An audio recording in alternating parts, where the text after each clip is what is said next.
Jentramiz orqa krilosi yaxshigina shilingan, ko'rish mumkin. Ham ozgina pachoq bo'lgan. Bamferda sepamiz, kriloni esa kosmetika qilib radnoga qoldirib beramiz. Mana bu joylargacha shilingan.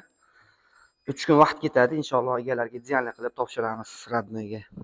Kriloyimizni katta shilingan joyini kraska to'ldirib, silliqlab polirovka qilganmiz, ya'ni kosmetika. Juda ko'pchilik mana shuni tushunmayapti, birga bir o'xshaydi deb o'ylayapti. Bu kosmetika qilinish degani birga bir o'xshaydi degani emas. Ya'ni kraska ko'chgan joyni o'ziga kraska to'ldirib, silliqlab polirovka qilinadi. Ana o'shanda radnoga qoladi.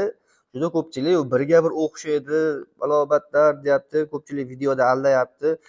Kosmetika qilingan joyda oz miqdorda izlari bilinib turadi, ko'rish mumkin. Ya'ni kraska to'ldirilgan joy oz miqdorda bilinadi.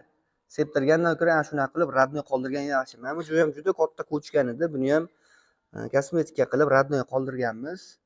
Endi realni ko'rsa, sinchiklab qarasa topilinadi. Atak umumiy kartinadan hech narsa bilinmaydi. Biz juda yaqindan ko'rsatib, ya'ni egalariga yoki tomoshabinlarga tushuntirib o'tamiz. Kosmetika bilan oz miqdorda izlari bilinadi. Atak ideal chiqqan.